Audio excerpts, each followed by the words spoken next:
नमस्कार दोस्तों। आप सभी लोगों का इस लेक्चर वीडियो में स्वागत है। आज हम बात कर रहे हैं partial least squares structural equation modelling. आज हम समझेंगे अनऑब्जर्व्ड हेट्रोजेनिटी। हेट्रोजेनिटी दो तरीके से हो सकती है हमारे डेटा सेट में। एक तो हेट्रोजेनिटी हमारी ऑब्जर्व्ड हेट्रोजेनिटी होगी। ऑब्जर्व्ड हेट्रोजेनिटी में हमारे पास पहले से ही पता है कि कौन से ऑब्जर्व्ड वेरिएबल्स है। ये मेरा फुल डेटा सेट है। तो ऑब्जर्व्ड हेट्रोजेनिटी में हमारे जो वो ऑब्जर्व्ड वेरिएबल होंगे वो जेंडर हो सकता है, एजुकेशन हो सकती है, जिसमें टू ग्रुप्स भी हो सकते हैं और मोर देन टू ग्रुप्स भी हो सकते हैं। तो एक तो जिसमें हमें पहले से पता ऑब्जर्व हेट्रोजेनिटी होती है, और दूसरा अनऑब्जर्व्ड जिसमें हमें ये नहीं पता है कि इसमें कितने सेगमेंट्स हैं या कितने क्लस्टर्स हैं। तो अनऑब्जर्व्ड हेट्रोजेनिटी डेटा से ही इमर्ज होकर आती है और उसी बेस पर हम डिसाइड करते हैं कि इस डेटा में कितने सब ग्रुप्स बने हुए हैं। तो इसे समझने के लिए आज हम जो डिस्कस करने जा रहे हैं वो है method FIMIX, means finite mixture partial least squares, और FIMIX PLS and partial least squares prediction oriented segmentation. तो अनऑब्जर्व्ड हेट्रोजेनिटी को डिटेक्ट और ट्रीट करने के लिए हम दो मेथड पढ़ेंगे, फीमिक्स और पीएलएस। फीमिक्स मेथड्स जो है हमें जो हमारा फुल डेटा सेट है उससे ये बता देगा कि इसमें दो या उससे ज्यादा सेगमेंट्स हैं। इस बस फीमिक्स पीएलएस का इतना ही रोल है कि ये हमें बता देगा कि इसमें दो सेगमेंट है फुल डेटा सेट में, या थ्री या फोर या फाइव सेगमेंट्स। इसके बाद उसी, मान लीजिए हमें फीमिक्स ने कहा कि तीन सेगमेंट आए हैं, PLS POS prediction oriented segmentation में इसको फाइनली फिर हम इवेल्युएट करेंगे कि जो अलग अलग सेगमेंट्स हैं हमारे पास उनका स्ट्रक्चरल रिलेशनशिप और मेजरमेंट मॉडल की वैल्यूज क्या है। इसमें केवल हम स्ट्रक्चरल रिलेशनशिप फाइंड कर सकते हैं, एक्सोजीनियस एंड एंडोजीनियस। ये एक इसकी लिमिटेशन भी है फीमिक्स पीएलएस की। अगर हमें मान लीजिए मेजरमेंट मॉडल वो हमारा रिफ्लेक्टिव या फॉर्मेटिव है, उसकी आउटर लोडिंग या आउटर वेट की वैल्यू निकालनी हो तो हम इससे नहीं निकाल सकते, वो पीएलएस पीओएस से ही हम निकाल सकते हैं।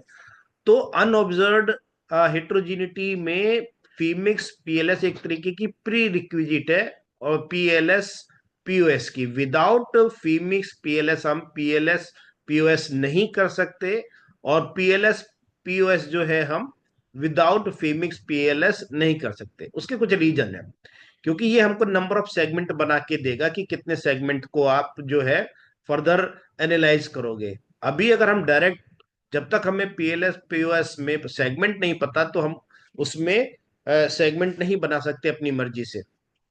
अब इसके बाद जो है अ, जो बेसिक डिफरेंस, जैसे मैंने अभी बताया, अभी इस मॉडल को देखेंगे हम, कॉर्पोरेट रेपुटेशन मॉडल को। इसमें दो चीजें, एक तो मैंने यहाँ पर लिखा है हायरार्किकल क्लस्टर एनालिसिस, दूसरा है के means cluster analysis. Cluster analysis का पर्पज क्या होता है कि जो डेटा सेट है उसमें नंबर ऑफ क्लस्टर्स को वो फाइंड करता है, बस इतना ही पर्पज होता है। उसके बाद कि उन वेरिएबल्स में कोफिशिएंट्स में अलग अलग जो क्लस्टर बने हैं उसमें क्या रिलेशनशिप है वो नहीं बताता। ये केवल क्लस्टर्स एनालिसिस में हमें नंबर ऑफ क्लस्टर्स को बता देगा। उसको फर्दर हम यूज कर सकते हैं अदर मल्टीवेरिएट टेक्निक्स में। पहला जो क्लस्टर एनालिसिस का स्टेप होता है उसमें हायरार्किकल क्लस्टर एनालिसिस करते हैं। हायरार्किकल क्लस्टर एनालिसिस हमें नंबर ऑफ सेगमेंट्स बता देगा कि कितने नंबर ऑफ सेगमेंट्स हमको फाइनली रखने अपने मॉडल में, और उसके बाद कंफर्म करता है ये के मींस क्लस्टर एनालिसिस, और उसमें हम ग्रुप भी बना सकते हैं और उन क्लस्टर्स का नाम भी दे सकते हैं। तो ये जो हमारी फीमिक्स पीएलएस है ये बेस्ड ऑन क्लस्टर एनालिसिस की तरह ही इसको हम समझ सकते हैं। दूसरी बात ये है कि फी मिक्स पीएलएस में इसका रिजल्ट का आउटपुट ये है, और पीएलएस पीओएस इसका रिजल्ट का आउटपुट ये है। इसमें हम देखेंगे कि केवल फी मिक्स पीएलएस ये हमें केवल स्ट्रक्चरल रिलेशनशिप दिखा रही है कंस्ट्रक्ट टू कंस्ट्रक्ट की, एक्सोजीनियस कंस्ट्रक्ट की एंडोजीनियस के साथ। लेकिन ये हमें जो हमारा फॉर्मेटिव मेजरमेंट मॉडल है इसकी आउटर वेट की वैल्यू शो नहीं कर रही। तो ये इसकी एक लिमिटेशन है। और पीएलएस पीएस को जब हम परफॉर्म करते हैं तो इसमें स्ट्रक्चरल रिलेशनशिप तो ये देता ही देता है, साथ साथ जो हमारे रिफ्लेक्टिव मेजरमेंट मॉडल है उनकी आउटर वेट की वैल्यू भी देता है, प्लस और जो हमारे जो फॉर्मेटिव के आउटर वेट और रिफ्लेक्टिव मेजरमेंट मॉडल के जो है हमारे ये आउटर लोडिंग की वैल्यू देता है।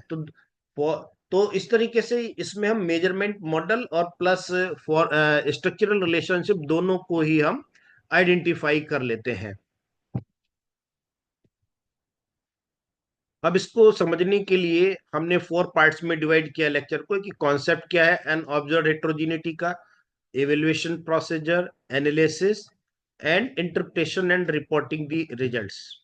तो कॉन्सेप्ट हम समझते हैं इसका, अनऑब्जर्व हेट्रोजेनिटी। जब हम लोग कोई भी सर्वे करते हैं तो हम ये मानकर चलते हैं कि हमारा जो डेटा है वो होमोजीनियस पॉपुलेशन है, और उसी फुल डेटा सेट पर ही हम अपने प्रिडिक्शन या एक्सप्लेनेशन करते हैं।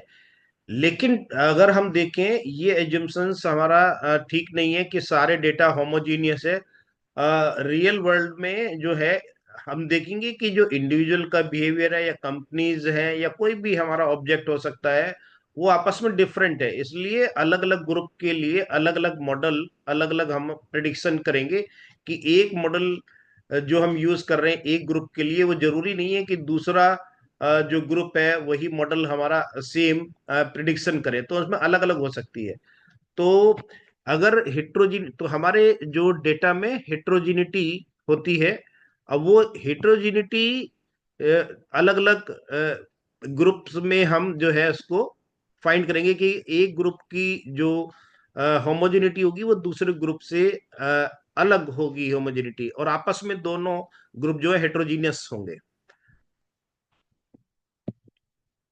अब इसमें हमने बताया कि ये हम लोग जो काम करते हैं अनऑब्जर्व हेट्रोजेनिटी को डिटेक्ट करने के लिए, ये क्लस्टर एनालिसिस है। उसके थ्रू जो बेस है इसका वही है क्लस्टर एनालिसिस की तरह ही। लेकिन इसमें जो है क्लस्टर एनालिसिस की traditional cluster technique ignore the path coefficient model relationship, ये पाथ कोफिशिएंट रिलेशनशिप को फाइंड नहीं करता, ये केवल cluster analysis number of clusters बना के ही छोड़ देता है। इसलिए हम यूज करते हैं फीमिक्स पीएलएस। तो ये क्या करेगा, ये हेट्रोजिनिटी आइडेंटिफाई करेगा ग्रुप में से। जैसे ये मान लीजिए मैं इसको कह रहा हूं कि ये मेरा होमोजीनियस डेटा है फुल सेट, तो इसमें जो हेट्रोजिनिटी है ये फीमिक्स पीएलएस इसको परफॉर्म करेगा। लेकिन इसकी लिमिटेशन क्या है कि ये it can not account for heterogeneity in the measurement model. ये केवल स्ट्रक्चरल मॉडल की रिलेशनशिप तो देगा, लेकिन जो मेजरमेंट मॉडल की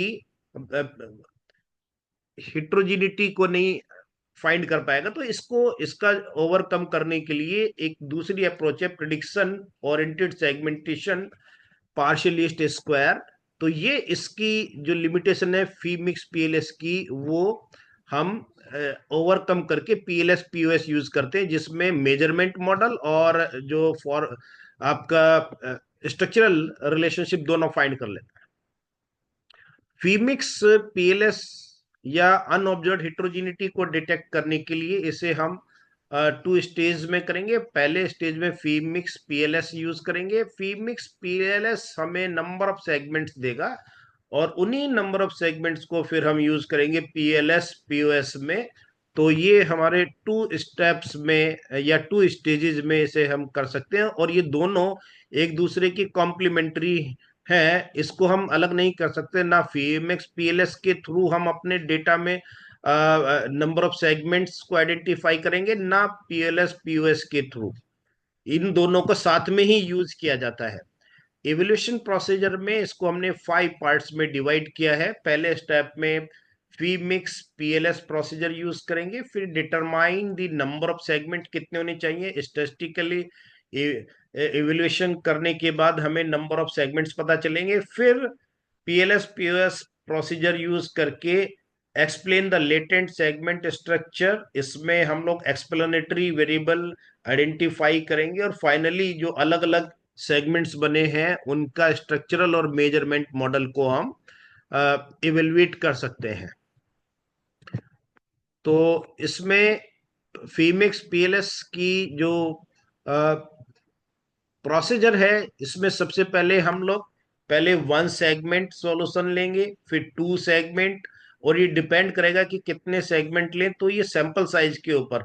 अगर मेरा सैंपल साइज मान लीजिए 200 है और मिनिमम सैंपल साइज मेरा कैलकुलेट करके आया 50, तो 200 डिवाइडेड बाई 4, तो मेरे पास जो है करीब 200/50 मेरे पास 4 सेगमेंट्स आएंगे। तो 4 सेगमेंट को मैं 4 बार परफॉर्म करूंगा। एक बार 1 सेगमेंट सॉल्यूशन, दूसरी बार 2 सेगमेंट सॉल्यूशन, तीसरी बार 3 सेगमेंट सॉल्यूशन, और 4 टाइम 4 सेगमेंट सॉल्यूशन। तो 4 बार मुझे परफॉर्म करना पड़ेगा अलग अलग। इसके बाद जो है इसका कि कैसे डिसाइड करें कि उस चारों सेगमेंट्स जो लिए हैं 1 2 3 4, उसमें 2 सेगमेंट को सेलेक्ट करें, 3 को करें या 4 को। तो इसका क्राइटेरिया है, सबसे पहले हम एआईसी और सी एआईसी की लोअर वैल्यूज को फाइंड करेंगे। मान लीजिए ये मेरे पास 4 जो सेगमेंट बनाए हैं मैंने, इन चारों सेगमेंट में यहाँ मैंने वैल्यूज लिखी हैं 1 2 3 4, और ये मेरा कुछ क्राइटेरिया है ए आई सी ए आई, इस तरीके से। तो पहले हम देखेंगे, मान लीजिए ये मेरा AIC3 और CAIC की, अगर AIC3 की मेरी वैल्यू सेकंड सेगमेंट में आ रही है और CAIC की 4 सेगमेंट में आ रही है, तो हम कहेंगे कि इससे हम आइडेंटिफाई नहीं कर पाए, क्योंकि दोनों एक ही कॉलम में होने चाहिए।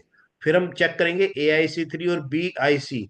AIC3 की मान लीजिए मेरी वैल्यू आई है फर्स्ट कॉलम में, और BIC की वैल्यू आई है थर्ड कॉलम में, तो भी हम इसको कहेंगे कि ये मेथड से हम नहीं कर पाए। फिर हम तीसरा स्टेप लेंगे। तो तीसरे स्टेप में AIC4 की वैल्यू सेकंड सेगमेंट में आई है, और BIC की भी सेकंड में। तो अब ये दोनों एक ही कॉलम में आएंगे, तो हम कहेंगे कि यहाँ पे 2 सेगमेंट हमने डिसाइड कर लिया है, मतलब स्टेटिस्टिकली। अब इसमें एआईसी हमें क्या बताता है कि मान लीजिए मेरे एआईसी में लोअर वैल्यूज आई है 4, तो ये बता रहा है एआईसी की 4 से कम होने चाहिए सेगमेंट। और एमडीएल हमें क्या बता रहा है, मान लीजिए ये 1 में आया है MDL5, तो ये बता रहा है MDL5 कि हमारे जो सेगमेंट्स होने चाहिए वो जो है वो हमारे सेगमेंट इससे कम होने चाहिए, क्या कहते हैं, वो एक से ज्यादा सेगमेंट होने चाहिए, मतलब 2 3 होने चाहिए। तो इस तरह से जो है हम इसको सेलेक्ट करते हैं स्टैटिस्टिकली।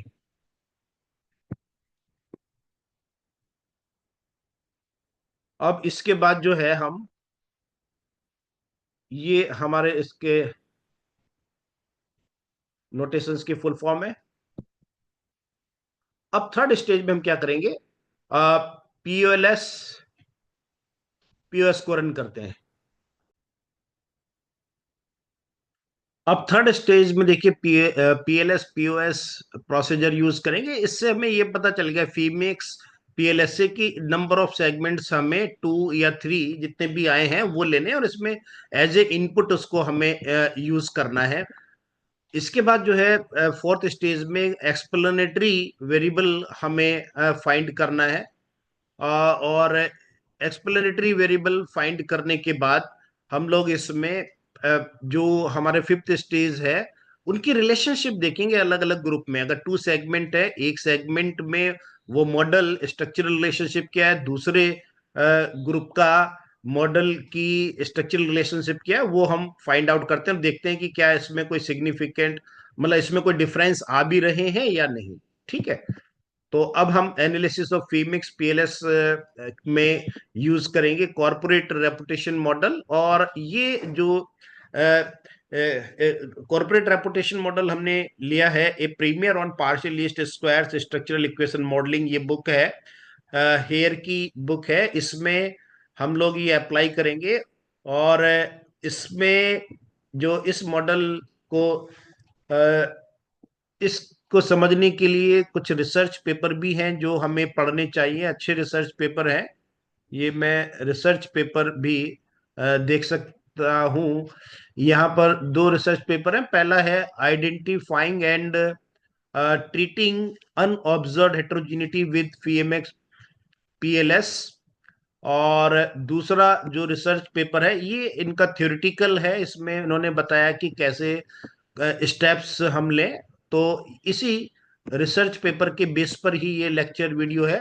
हालांकि इन्होंने स्मार्ट पीएलएस 3 यूज किया है, हम स्मार्ट पीएलएस 4 कर रहे हैं। कुछ स्टेप्स जो स्मार्ट पीएलएस 3 में नहीं थे वो इन्होंने इनका इवेल्युएशन करने का क्राइटेरिया थोड़ा डिफरेंट था। स्मार्ट पीएलएस में हमें उतना नहीं करना जितना इन्होंने किया है इसमें।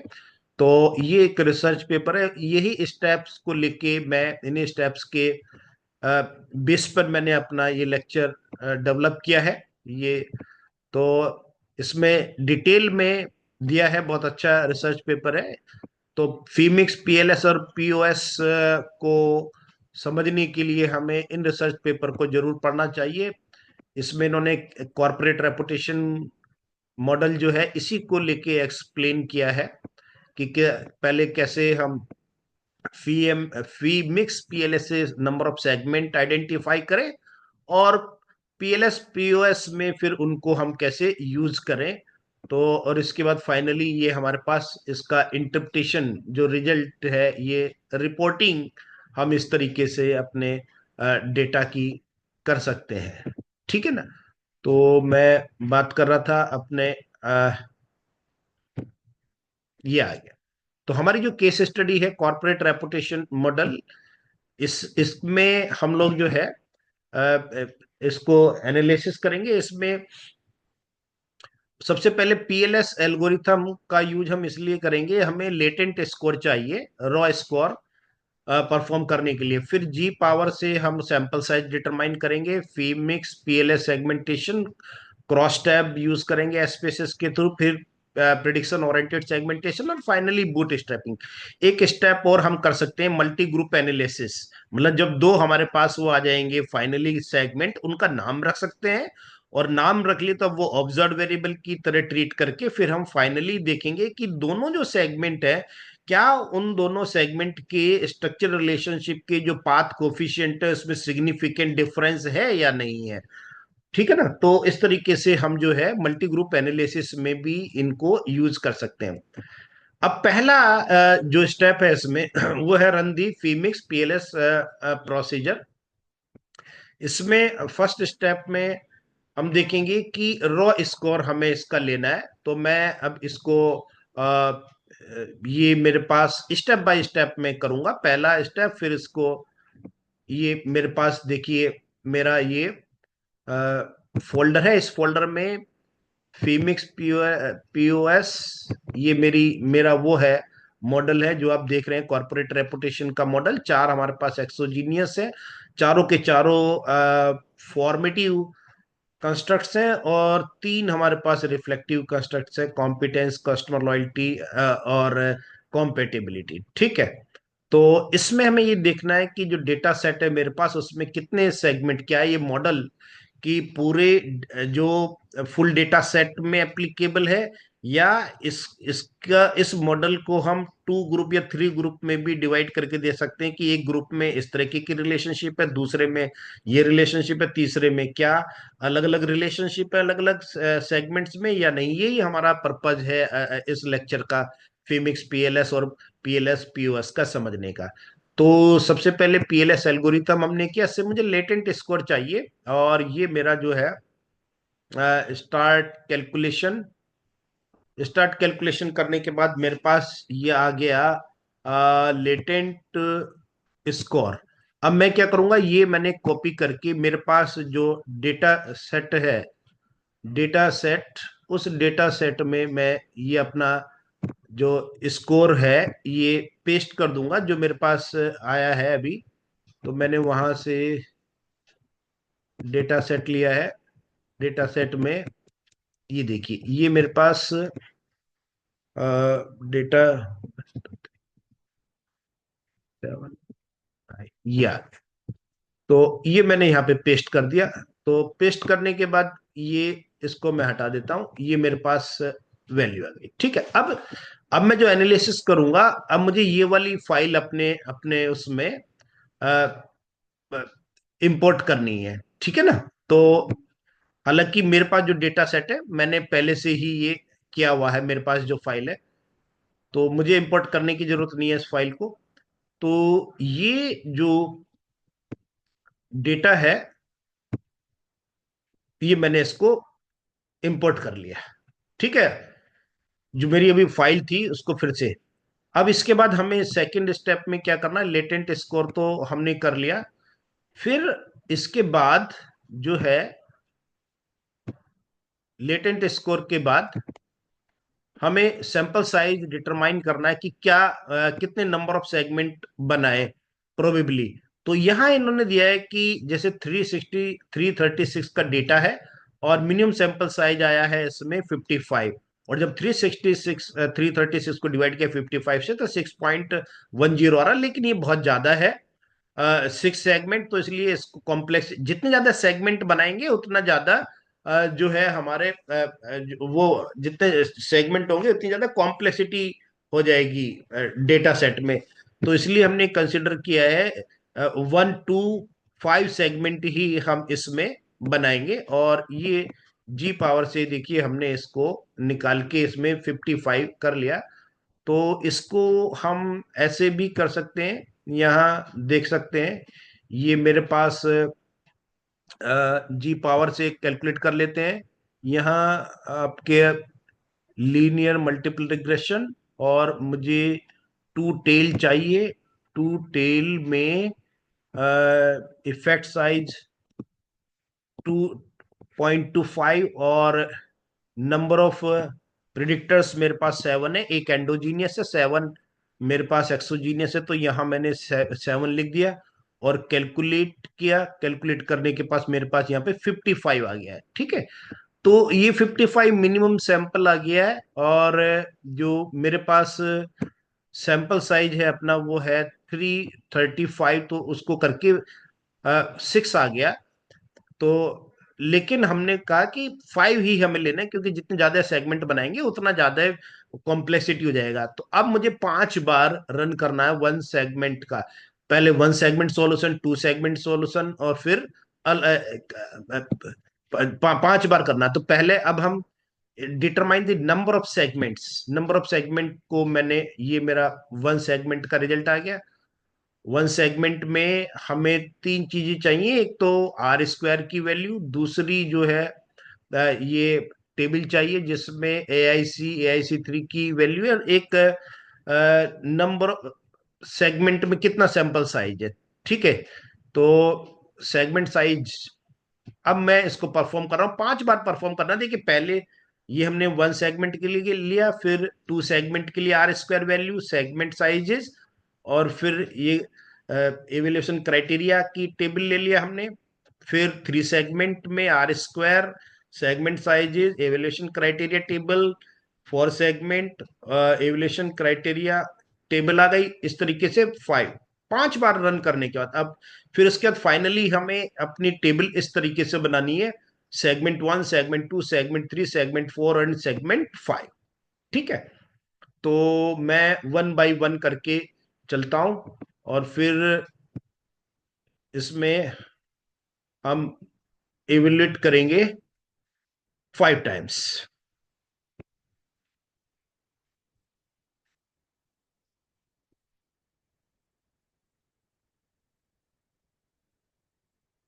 ये मेरे पास मॉडल आ गया।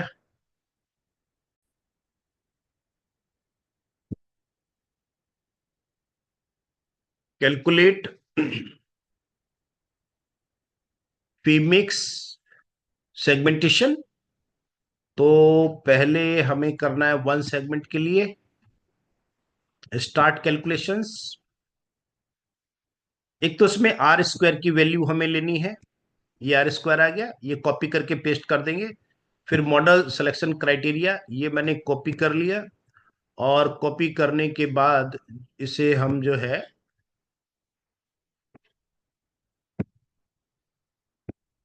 ये मैंने यहां इसको पेस्ट कर दिया है। ठीक है, क्योंकि मुझे फाइनल टेबल बनानी है, इसको मैं सेगमेंट वन लिख दूंगा। अब इसके बाद जो है सेकंड स्टेप में फिर हमें क्या करना है, फिर से परफॉर्म करना है। अब दो सेगमेंट के लिए हम इसको रन करेंगे। तो टू सेगमेंट के लिए कैसे करना है, हमें वही प्रोसीजर।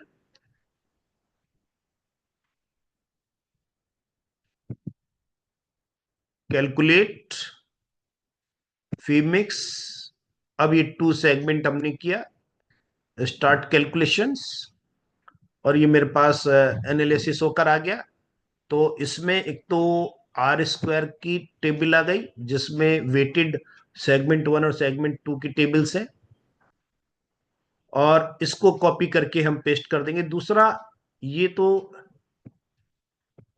ये आपका आ गया आर स्क्वायर और मॉडल सिलेक्शन क्राइटेरिया, ये हमने इसको कॉपी करके फिर इससे पेस्ट किया, और पेस्ट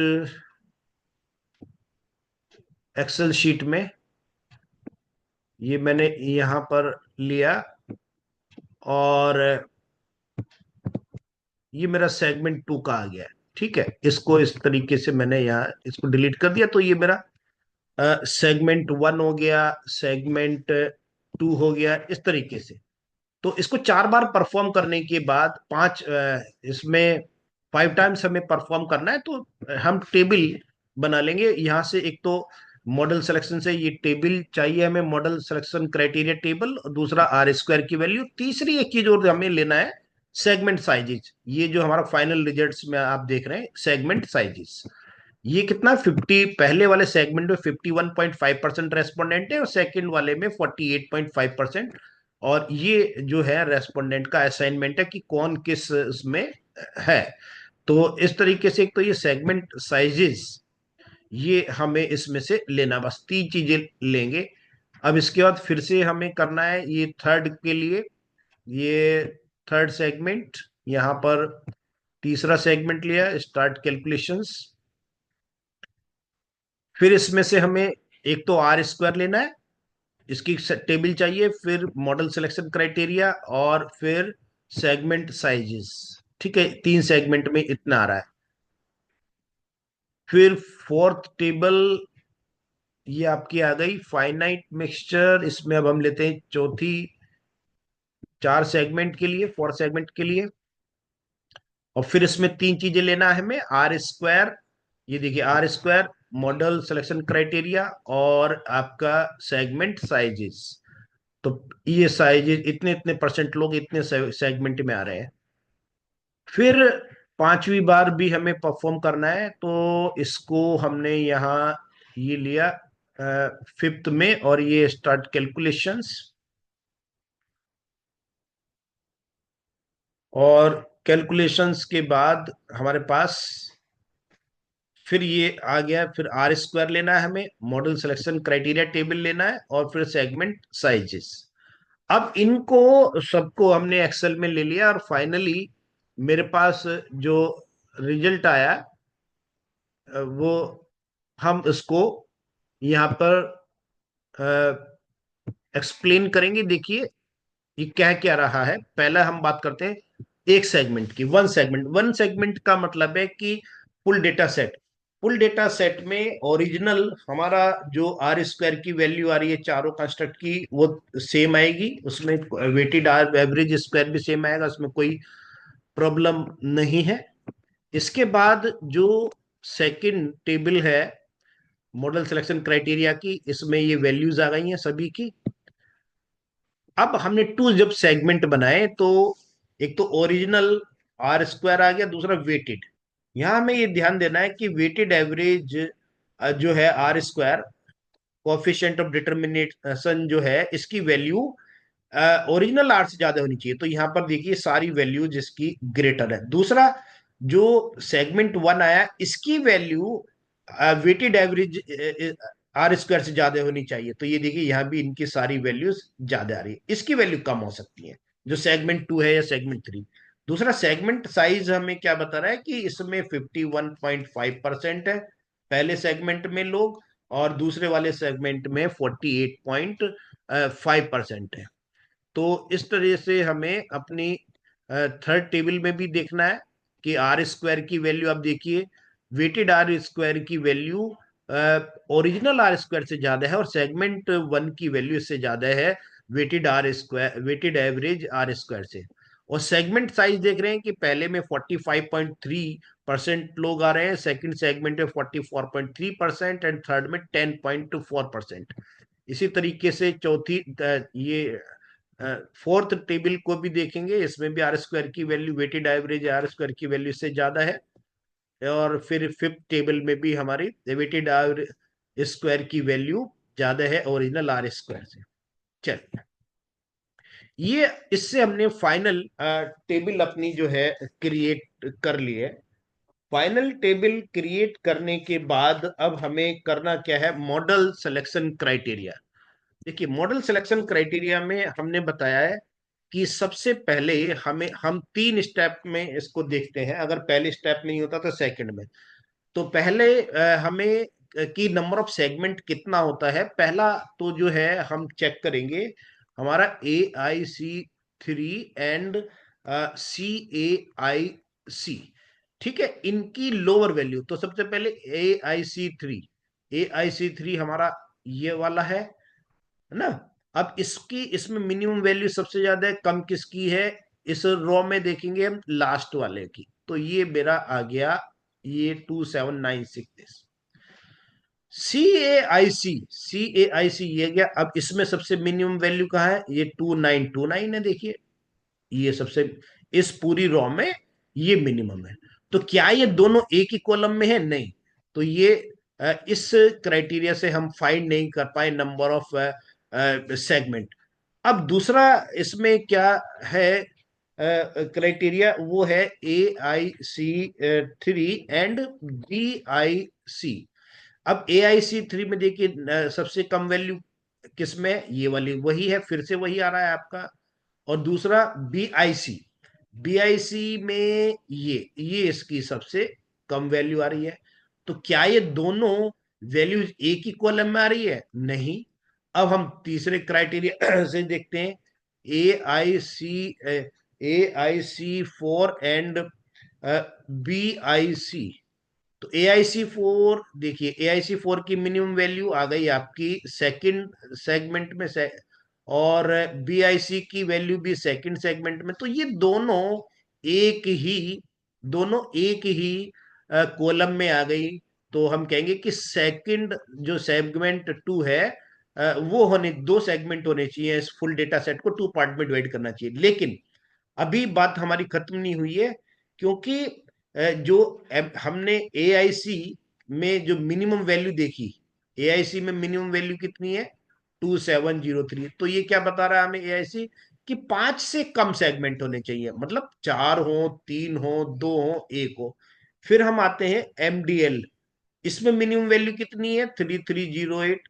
अब ये क्या कह रही है कि एक से ज्यादा हो।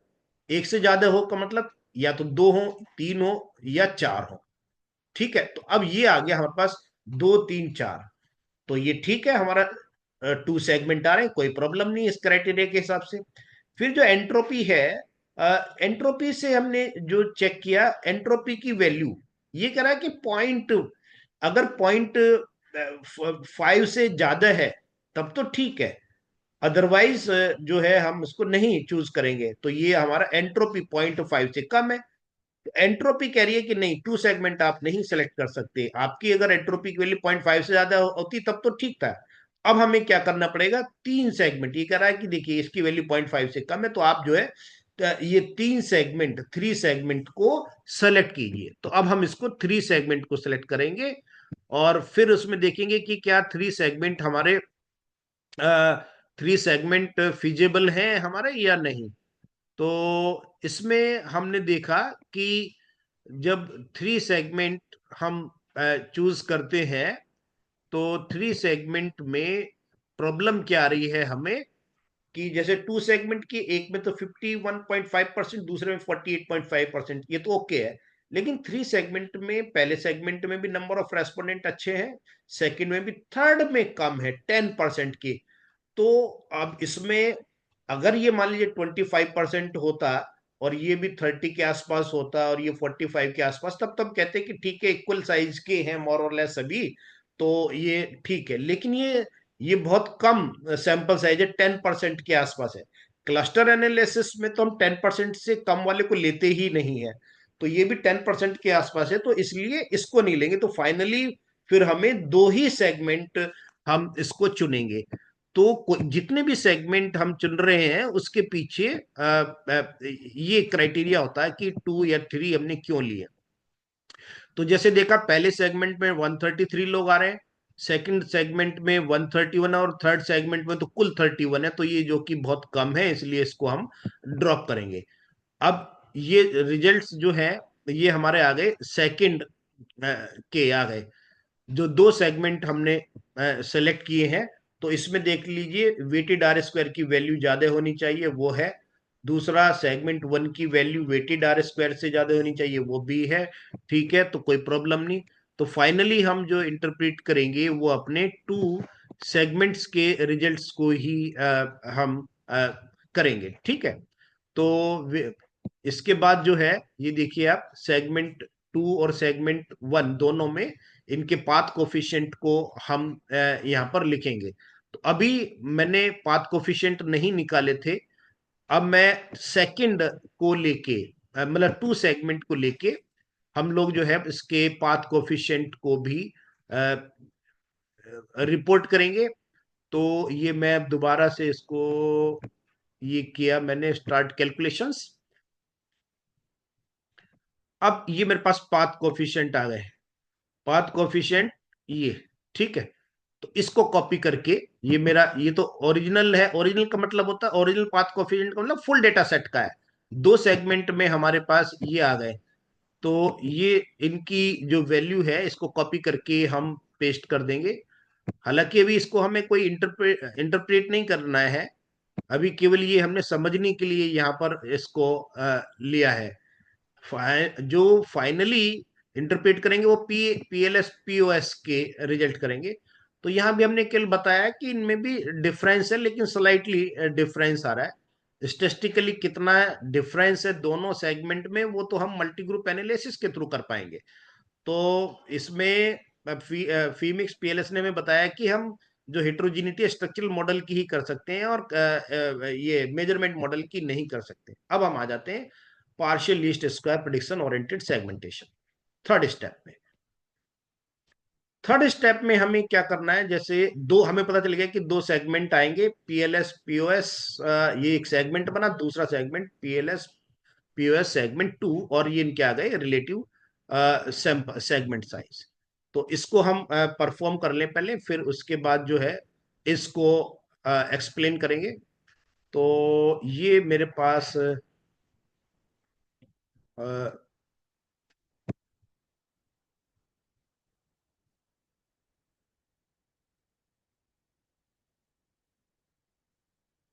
इसको मैं वापस मॉडल को लेकर आता हूं।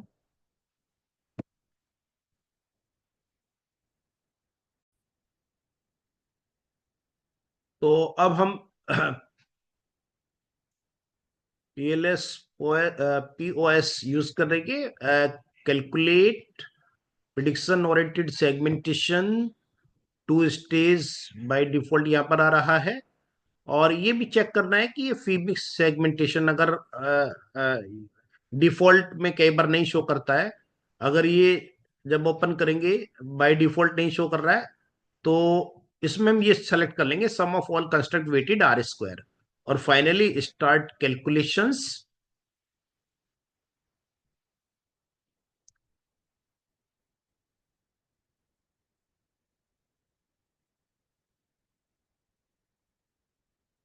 अब ये हमारे पास जो रिजल्ट आएगा, इसके रिजल्ट हमारे फीमिक्स पीएलएस वाले से थोड़े से डिफरेंट आएंगे। आर स्क्वायर भी डिफरेंट आएगा, जो दो ग्रुप है सैंपल साइज में कितने कितने होने चाहिए वो भी अलग आएगा।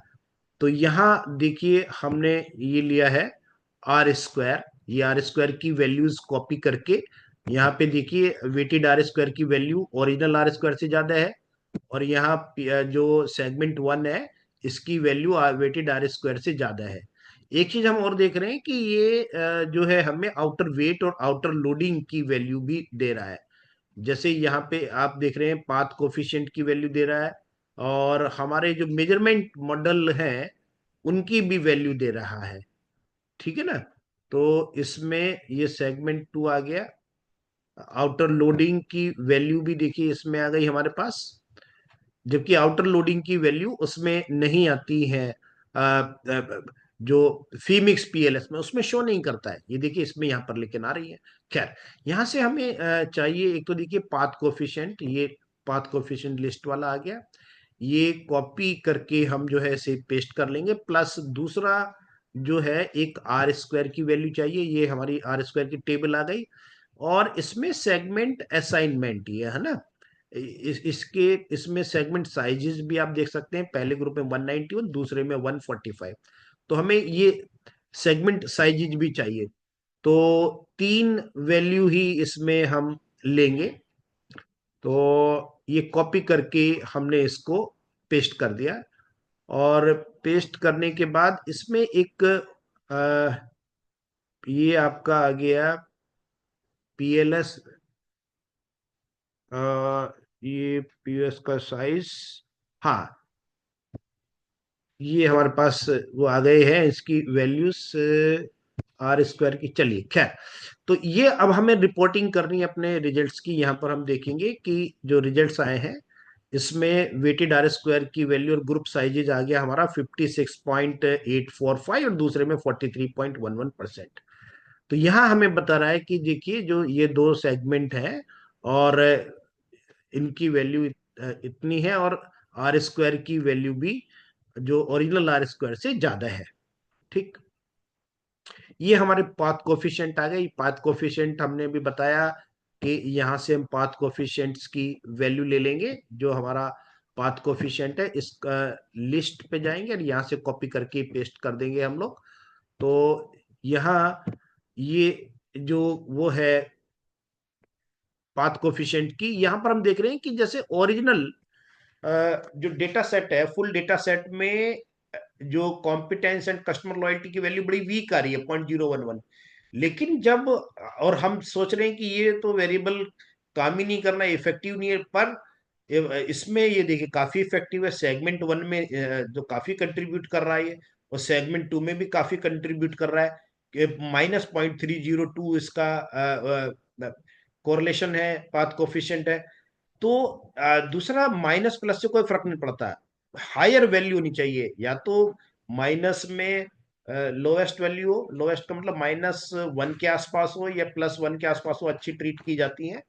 तो इससे माइनस वैल्यू या प्लस वैल्यू केवल हमें रिलेशनशिप बताती है कि एक्सोजीनियस और एंडोजीनियस के बीच में इनमें पॉजिटिव रिलेशन आ रहा है कि नेगेटिव रिलेशन आ रहा है। ठीक है, तो इस तरीके से हम जो है ये वैल्यूज देख सकते हैं कि कितना डिफरेंस है। फुल डेटा सेट में कुछ और कह रहा है डेटा, लेकिन जब सेगमेंट वाइज उन्हीं स्ट्रक्चरल रिलेशनशिप को देखते हैं तो उसमें काफी डिफरेंस आता है।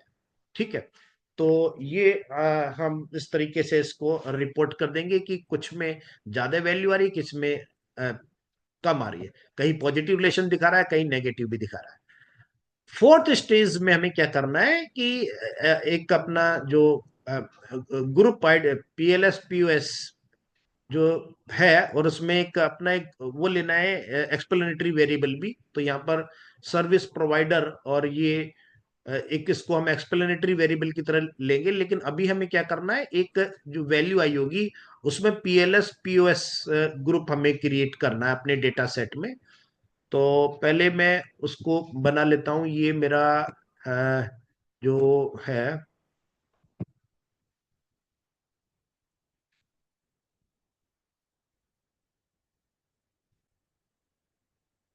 ये जो हमारा इसमें segment sizes, segment assignment, yes. ये यहां से इसको कॉपी करके, इसको कॉपी कर लिया, और ये जो ओरिजिनल फाइल है हमारे डेटा सेट की, उसमें पेस्ट कर देना है। तो मैं इसको कॉपी करके भी पेस्ट करूंगा उसमें, अपने डेटा सेट में।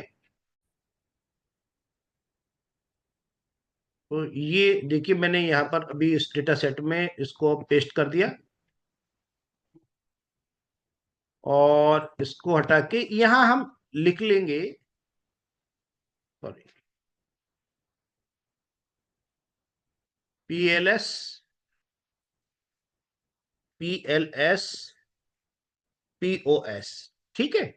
तो ये आ गया, और इसको फिर हम अब दोबारा से इसको इंपोर्ट करके फिर अपना जो एक्सप्लेनेटरी वेरिएबल जो ऐड करेंगे उसमें इसको यूज करेंगे। तो यहां से हमने इसको कॉपी करके पेस्ट कर दिया, और फिर फाइल को दोबारा से इंपोर्ट करके फिर फर्दर हम इसको एनालिसिस करेंगे। तो एक तो ये आ गया। अब जो है हमें करना क्या है, अब इसके बाद यहाँ तो हमने कर लिया, ग्रुप क्रिएट करेंगे 2 ग्रुप। अच्छा, अब इसके बाद जो हमारे पास सर्विस प्रोवाइडर, जैसे मैंने कहा कि एक्सप्लेनेटरी वेरिएबल लिया है, इनको हम देखेंगे कि जैसे अलग अलग सर्विस प्रोवाइडर हैं। तो पहला जो सर्विस प्रोवाइडर है उसके 128 मान लीजिए बायर्स हैं। इसी तरीके से अलग अलग ये बायर्स हैं, ठीक है, अलग अलग सर्विस प्रोवाइडर्स के।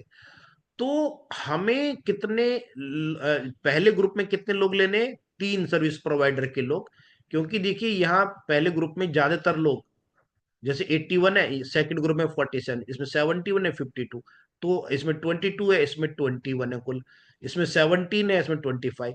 तो जिसमें ज्यादा होते हैं वो उतने ग्रुप हमको इसमें सेलेक्ट करने। तो यहाँ पे 3 जो हमारे सर्विस प्रोवाइडर है वो ग्रुप 1 में आएंगे, और जो चौथा है वो हमारा आएगा 42 बायर्स केवल इसमें आ जाएंगे, ठीक है।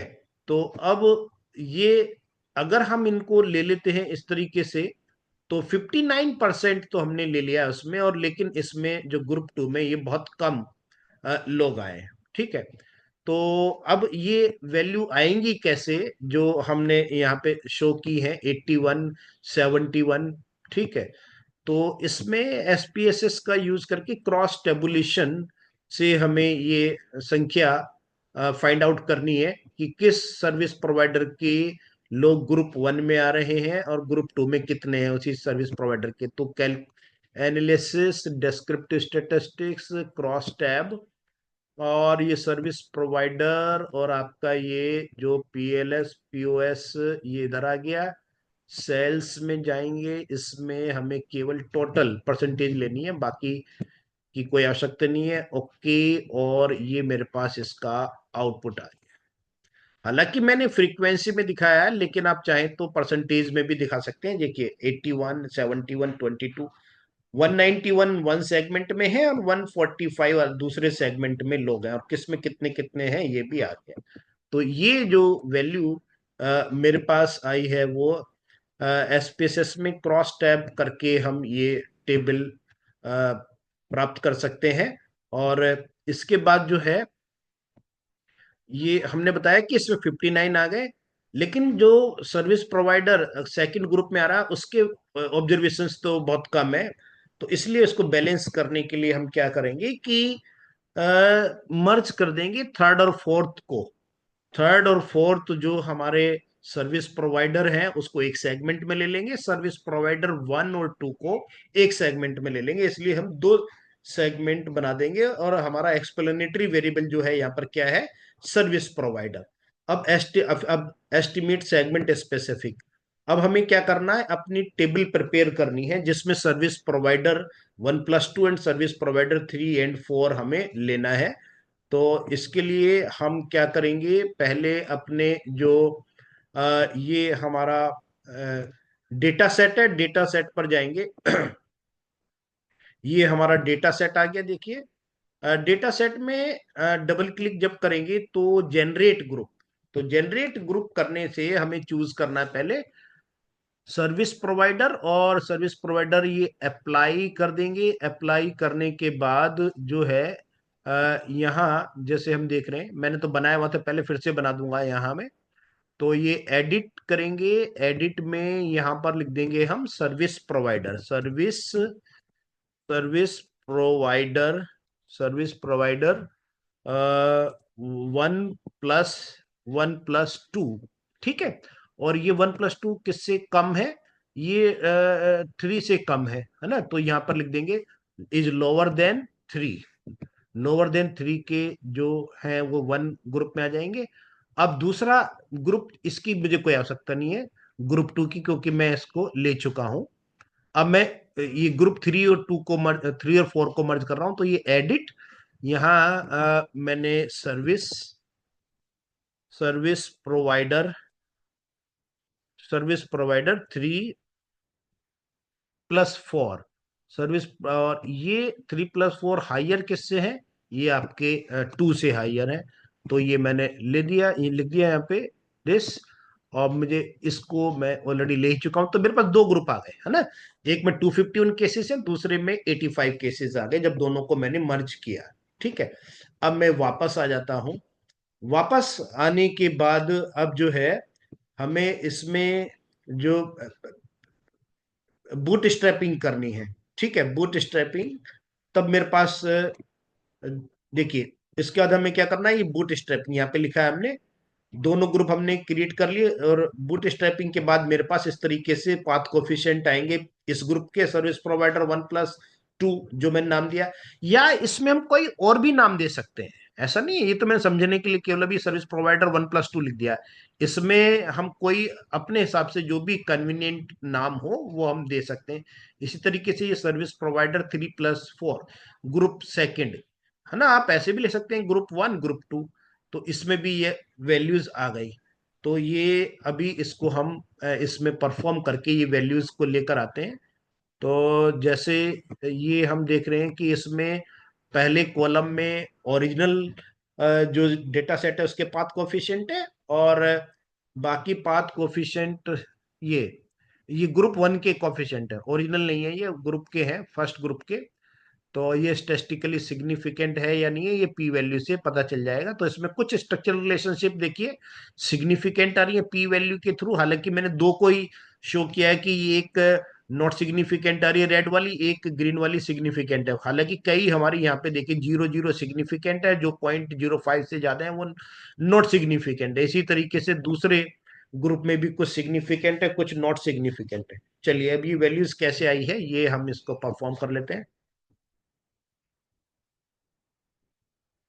तो ये मेरा मॉडल आ गया।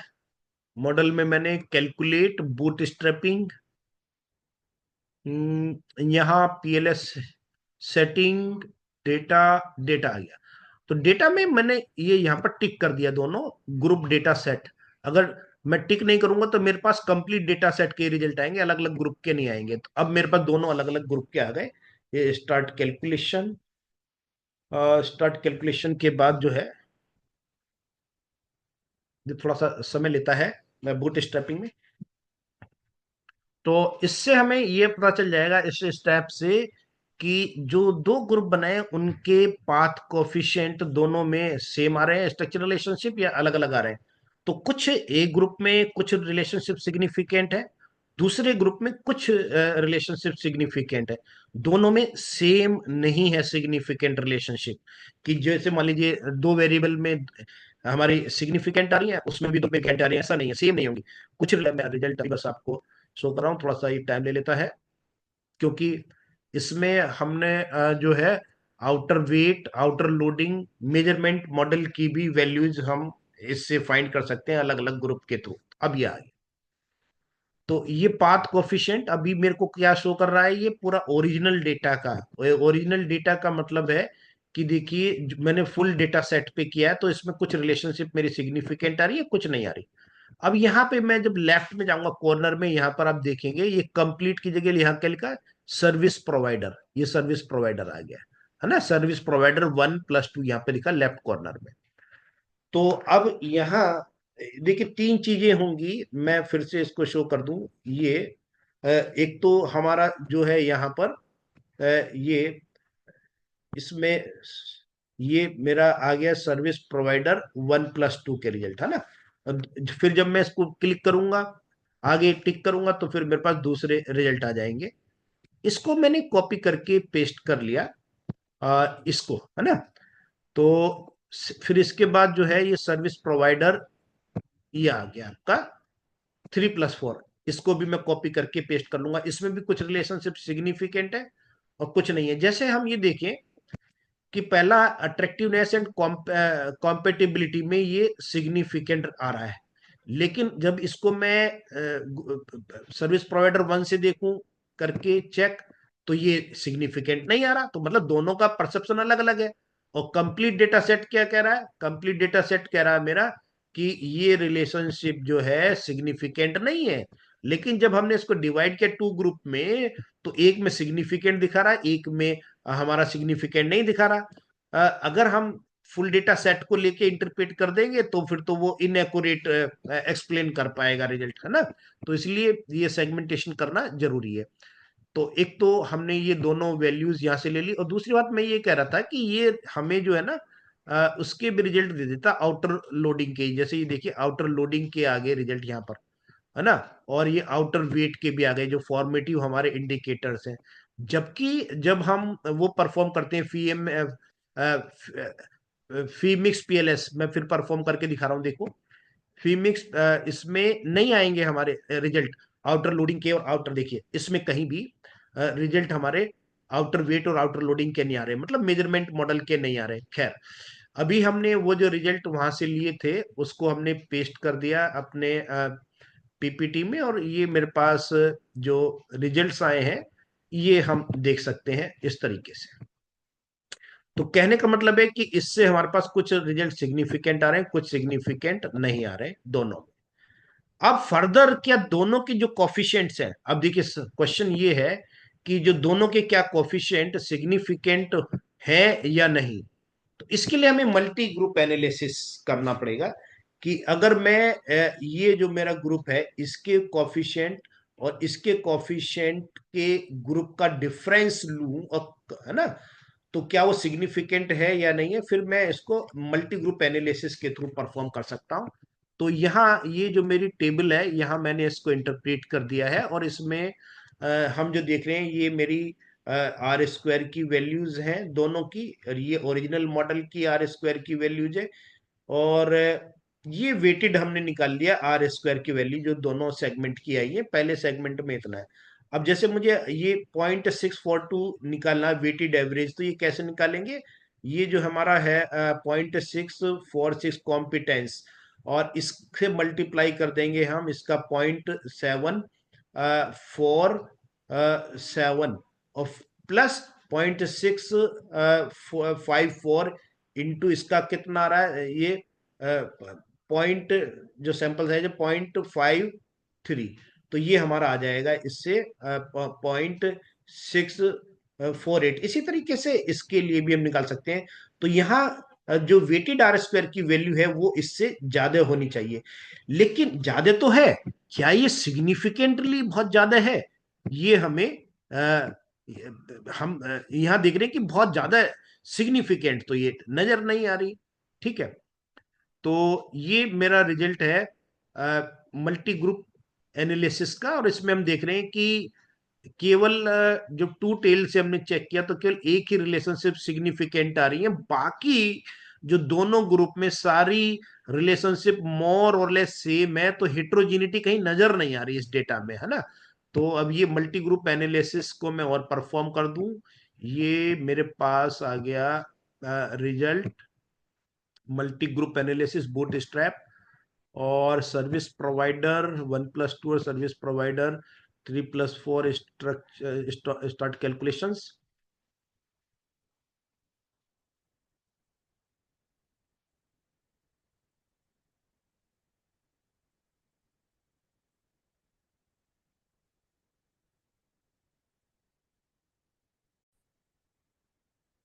इसमें मैं पाथ कोफिशिएंट अपने देख रहा हूँ, देखिए ये आ गया मेरा पाथ कोफिशिएंट बूट स्ट्रैपिंग वाला। तो इसमें जो दोनों ग्रुप का जो डिफरेंस है ये हमारा इतना आ रहा है फर्स्ट कॉलम में।